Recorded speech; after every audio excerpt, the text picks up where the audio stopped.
Olá, o tema de hoje é a saúde da mulher. Quando a gente fala de empoderamento feminino, um outro tema precisa estar bem relacionado a isso, é a saúde.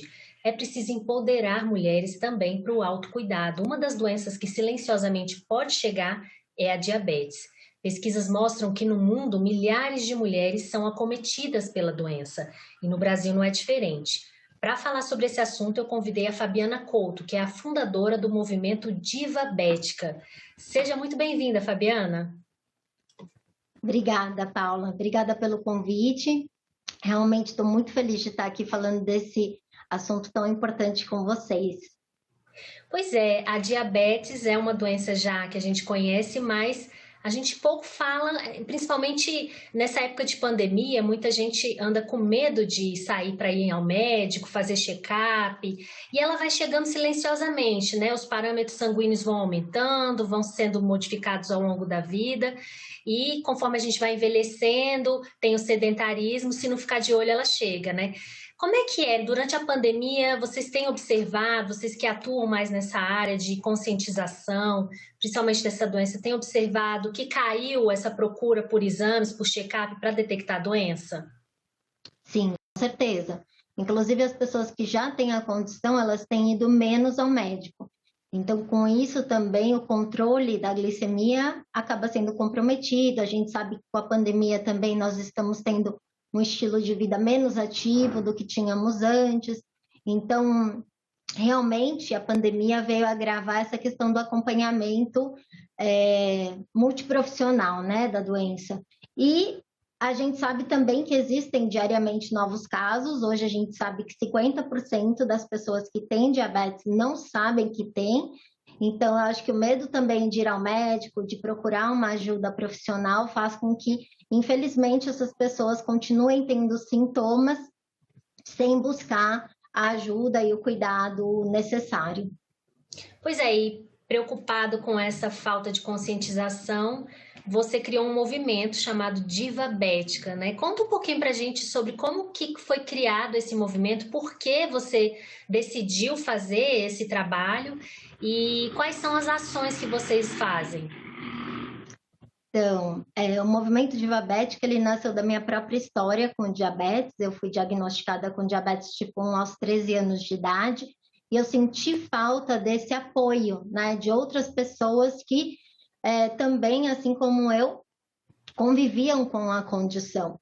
Porque aos 13 anos, quando eu recebi o diagnóstico, eu realmente não sabia o que era o diabetes, eu pensava logo em pessoas mais idosas, é, pessoas com obesidade, não era o meu caso, então eu nem sabia que pessoas jovens poderiam ter o diagnóstico. E com isso foi todo um processo de aceitação. Mas eu sempre falo que foi um processo muito longo de aceitação, no qual eu passei por muitos altos e baixos, eu não aderi ao tratamento da forma como poderia ter feito, e com isso também poderia ter desenvolvido complicações de saúde, não cheguei a desenvolver, mas toda essa minha história faz com que hoje eu veja a importância de uma rede de apoio e também de um apoio em relação ao lado emocional da condição, porque a gente fala muito sobre atividade física, alimentação e muito pouco sobre esse aspecto que também é muito importante, que é o lado emocional. E aí hoje o movimento Diabética proporciona isso às pessoas, né, através das redes sociais, nas quais a gente posta conteúdos diários sobre diabetes, sobre empoderamento, sobre como levar essa doença no dia a dia de uma forma mais leve, né? Evitando complicações, enfim. E a gente também tem algumas campanhas que a gente faz não só para o nosso público nas redes sociais, mas de uma forma geral, abrangendo inclusive pessoas que não têm a condição, mas que podem conhecer outras pessoas que têm e podem levar essa informação adiante também, né? Como campanhas no metrô de São Paulo, como eventos voltados para educação em diabetes. E, inclusive, hoje a gente tem uma campanha que está acontecendo no metrô, né? Que é uma exposição de mulheres diabéticas no metrô e que se chama Mulheres e Diabetes. Fabiana, o que que, na sua visão, assim, que já acompanha algumas mulheres e que passou também no início por essa aceitação, qual é o maior desafio, os maiores medos, né, das mulheres que recebem o diagnóstico de diabetes? Porque a gente que não tem a doença, né, a gente não imagina quais são esses medos que passam na cabeça. É lógico, uma preocupação com, né, com um agravamento da doença, você ter casos aí de quando ficar mais velho, ter medo de morrer, mas o que que vem à mente quando você pensa assim na dificuldade, por exemplo, emocional dessas mulheres? Sim, um dos objetivos dessa campanha, né, que a gente está fazendo hoje no metrô, com fotos de mulheres diabéticas e histórias, é justamente quebrar com essa negatividade que o assunto diabetes traz. Então, é quase que um tabu, as pessoas só falam do lado negativo da doença. Então, quando alguém recebe o diagnóstico, e a gente viu isso nos relatos dessas mulheres, inclusive, são 13 mulheres com tipos de diabetes diferentes, idades, profissões, mas que têm muitas coisas em comum.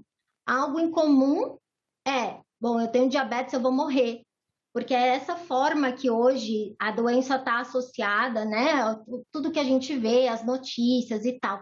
E a gente tenta mostrar que não é isso, porque muitas pessoas elas acham que o diabetes já é o fim da linha, que ele é um atestado de complicações, de uma vida mais curta e mais restrita. E nessa exposição, por exemplo, do Mulheres Diabetes, que as pessoas podem inclusive ver lá no site, que é o mulheresediabetes.com.br, elas vão ver que não é assim, que na verdade todas essas estatísticas tão ruins têm a ver com o diabetes mal controlado, mas que hoje nós temos educação, informação, tecnologia que pode nos ajudar a cuidar do diabetes, inclusive tornar essa uma oportunidade de uma vida ainda melhor, com mais qualidade de vida, né? Então, esse principal medo, a gente tenta educar, esclarecer de que não é porque a pessoa foi diagnosticada com diabetes que ela vai ter uma vida limitada e infeliz. Ela pode sim, se associando a um movimento como o nosso, participando de uma forma proativa no seu tratamento, ela pode sim ter uma vida muito saudável, muito feliz com a condição. E nós temos milhares de tratamentos hoje, como você falou, né? Meus pais, por exemplo, meu pai e minha mãe são diabéticos e convivem tranquilamente com a doença, tem a medicação, tem o cuidado. Mas eu acho que passa muito pela aceitação, né? Você não negar, porque quando você nega a doença, você acaba se alimentando, continuando se alimentando errado, e aí você não incorpora aquele cuidado que você precisa ter, apenas isso, né? Perfeito. Você falou tudo, Paula. Que eu acho que é um pilar assim inicial, né, um estágio inicial que muitas pessoas pulam isso, porque a gente tem que, quando a gente recebe o diagnóstico, a gente tem que tomar atitudes muito práticas. Qual o tipo de medicação que vai tomar? Qual a melhor tecnologia? Hoje a gente tem diversas tecnologias disponíveis, e a gente tenta colocar em prática aquilo que foi colocado pelo médico, pelo nutricionista. Porém, esse aspecto da aceitação, eu sempre falo, eu tive acesso a muitos recursos que eu não usava a meu favor, né? Então, graças a Deus, eu tinha a condição de ter aqueles recursos, como o glicosímetro, como as melhores insulinas, mas eu não tinha aceitado o diagnóstico, portanto, eu não media com a frequência necessária, eu não fazia as aplicações corretamente, eu não contava carboidratos. É uma doença, você sabe pela experiência dos seus pais, que depende muito da pessoa para que o tratamento seja bacana, para que aquilo aconteça. Não que outras doenças não, mas, por exemplo, tem algumas doenças que você só toma um remédio no começo do dia, você não precisa mudar totalmente seu estilo de vida para que você possa controlar, né?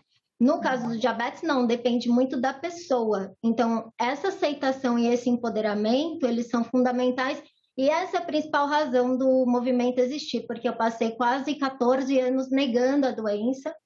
E eu falo que eu não tive complicações físicas, né? Que a gente sabe que tem várias que podem acontecer, como perda da visão, como problemas vasculares chegando a amputações, problema renal, enfim. Então, é uma doença séria, mas que também trouxe complicações emocionais para mim. Então, eu tive um período de depressão, enfim, que depois, olhando para trás, eu vejo que tudo dependeu de uma aceitação que não aconteceu, porque tanto eu quanto a minha família, a gente não teve esse apoio hoje que está tão disponível, né? Nas redes sociais tem coisa muito legal, esses grupos, esses encontros entre jovens, que são muito positivos no sentido dessa, jovens, enfim, todas as idades, né? Que são muito positivos no sentido dessa aceitação.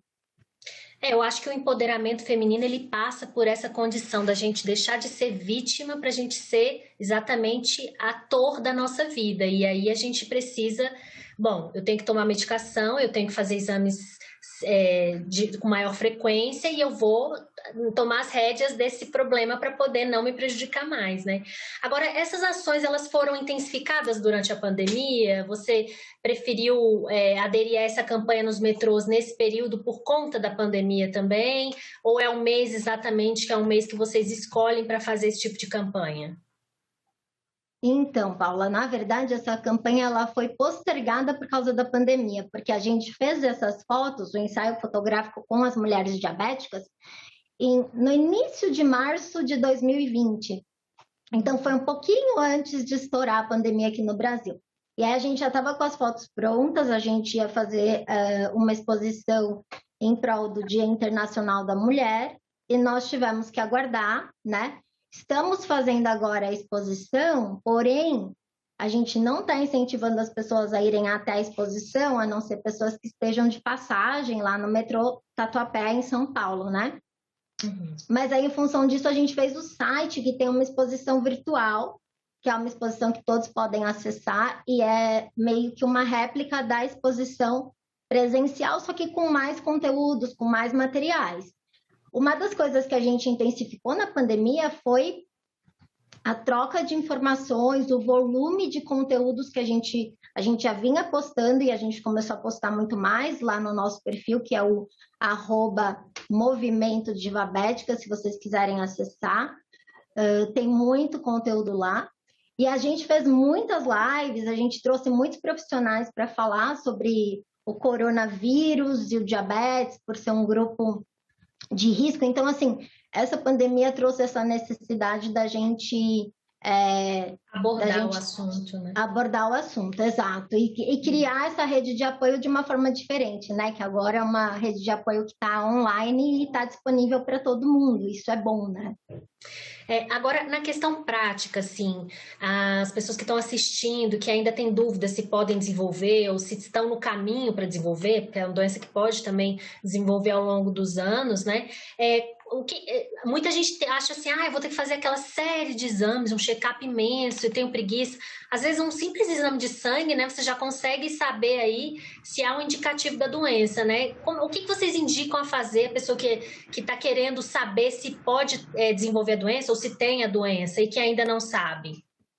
Sim, essa pergunta chega muito para mim, né, através de mensagens que eu recebo, enfim, das pessoas que já têm algum familiar, né, com diabetes, no seu caso, seus pais, por exemplo, e elas querem saber assim, poxa, eu vou necessariamente desenvolver o diabetes? Eu sempre falo, não tem nada que seja um destino certo, né? Mas existe uma probabilidade maior, existe pela questão hereditária. Porém, o estilo de vida, ele é fundamental para que você evite ou retarde o desenvolvimento da doença. E muitas vezes você consegue, sim, evitar. Muitas pessoas. Agora, essa questão do check-up, né, do acompanhamento, principalmente para quem tem já familiares que têm a doença, é fundamental.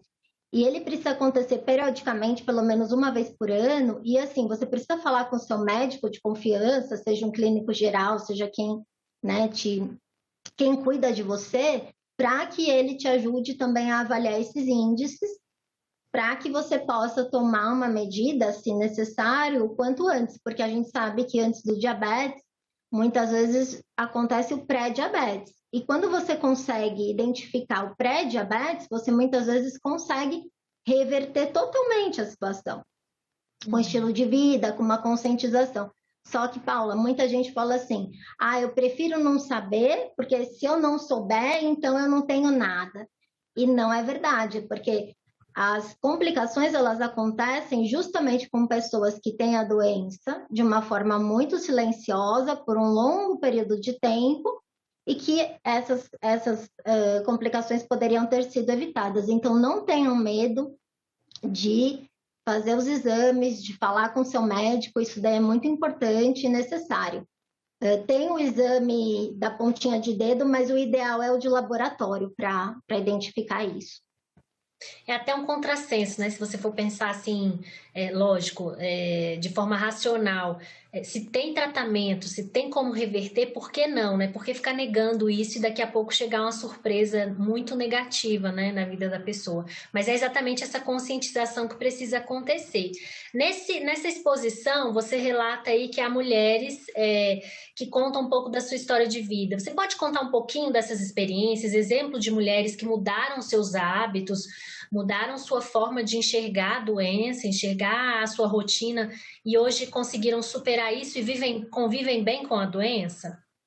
Você Sim, pode ser com um exemplo, certeza. né? Com certeza, assim, no meu caso, a minha vida mudou a partir do momento que eu percebi que, assim, eu não estava sozinha. Por isso que para mim essa rede de apoio é tão importante para a maioria das pessoas, né?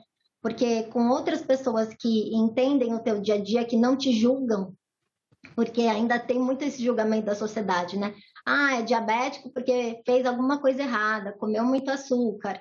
Isso, gente, não é verdade. Isso é um mito, um mito. E tudo vira açúcar no organismo, né? Não é só o açúcar refinado, carboidratos viram açúcar. Então, a gente vive muito dentro desse estigma, né? De que muitas vezes nós causamos isso a nós mesmos e essa incompreensão da sociedade em relação ao próprio tratamento, né? Porque até hoje, assim, eu posso comer açúcar, então faço uso da insulina, né? Eu tenho um estilo de vida que me permite fazer isso. E quando eu vou comer alguma coisa, as pessoas já me olham feio e perguntam, mas, né? Então, eu acho que, assim, a educação é fundamental. Agora, dentro desses processos dessas mulheres, eu acho que eu posso, além do meu, né, citar dois deles que vou trazer dois exemplos de diabetes diferentes. Uma mulher, a Zilda, que tem o diabetes tipo 2, e é muito interessante a história dela, porque o pai dela foi diagnosticado com diabetes quando ela era ainda criança, e ele veio a falecer aos 48 anos de idade, quando ela tinha 8 anos. E ela já olhou para o diabetes como vilão, né? Ela já sempre associou a diabetes à morte, né? Era a referência que ela tinha. E aí, aos 19 anos, ela foi diagnosticada com diabetes tipo 2. E o irmão dela, que também tinha diabetes, também faleceu aos 48 anos de idade, assim como o pai. Então, ela tinha pavor de chegar nos 48 anos de idade. Mas ela decidiu fazer alguma coisa em relação a isso. Ela falou: eu quero viver. E aí hoje ela é maratonista, ela vai em todas ou até então antes da pandemia, em todas as reuniões da Associação de Diabéticos aqui em São Paulo. Ela se envolveu com o nosso projeto. E hoje ela está com 69 anos e está super saudável, sem nenhuma complicação. Então, esse é um exemplo de protagonismo, como você falou, né? Uhum. E uma outra mulher que viveu a questão da gravidez, né? Que todo mundo fala que mulheres que têm diabetes não podem, e ela viveu a gravidez, superou uma gravidez de risco e conseguiu ser mãe. Hoje ela é mãe do Davi, que tem já quase 10 anos de idade, e também é uma grande vitoriosa. Então, é quebrando esses mitos, né? Essas histórias reais. Não, você citou gravidez, era o próximo assunto que eu ia falar. Muita gente só se liga nisso, muitas mães, quando estão grávidas, nunca tiveram um diagnóstico, e aí se depara, olha, você está correndo risco, né, na gravidez de desenvolver uma diabetes, tem que controlar. Então, as grávidas também têm que ficar muito de olho nisso, né, principalmente nesse período, até porque isso pode gerar uma complicação na hora do parto para a criança que vai nascer, né? Vocês também orientam as mulheres grávidas nessa Sim, fase? chegam muitas mulheres com diabetes gestacional elas vêm muito assustadas, porque é uma fase já de muitas mudanças, né? Que realmente elas acabaram de receber um diagnóstico num momento que é muito delicado, né, da vida delas, porque realmente a hiperglicemia na gravidez ela pode causar algumas malformações, até o óbito do feto, o que não é uma obrigatoriedade, né? Então, a pessoa, quando elas chegam, né, para falar comigo no movimento, eu logo já passo vários recursos, informações, e assim, você vê que as mulheres que se cuidam, elas têm uma gravidez super tranquila, mas precisa desse cuidado a mais, com certeza, e precisa mesmo se conscientizar. É um período que geralmente elas aderem muito bem ao tratamento, né? Porque é uma outra vida que depende da delas. Fabiane, com relação às grávidas, né, essa é uma questão importante da gente abordar. Na gravidez, essa doença, ela retoma, muitas vezes ela nem é descoberta ao longo da vida, mas na gravidez ela aparece, uma diabetes gestacional, e aí a gravidez corre um risco, e então as mulheres elas ficam mais com cuidado, precisam redobrar o cuidado com relação a esse período, né? Sim, com certeza. Isso é bastante comum. A gente sabe que a cada 6 nascimentos, né, de nascidos vivos, um deles teve algum caso de hiperglicemia ao longo da gravidez. E a maior parte desses casos de hiperglicemia é em função do diabetes gestacional, que realmente pode afetar a saúde da mãe, mas principalmente a do bebê. Então, as mães elas ficam mais cuidadosas, precisam cuidar bem da alimentação, precisam fazer a medição da glicemia, a aferição e ter um acompanhamento com o médico endocrinologista. Isso é muito, muito importante. Então, esse movimento, essa campanha que vocês estão fazendo é na cidade de São Paulo, mas no Brasil todo as pessoas podem acessar o site, vai aparecer o site para vocês aí da campanha. Lá, o que as pessoas vão encontrar nesse site, Fabiana? Então, Paula, elas vão encontrar a exposição de fotos que está acontecendo no metrô, então elas vão ver várias imagens ali do que a gente capturou ali da exposição, né?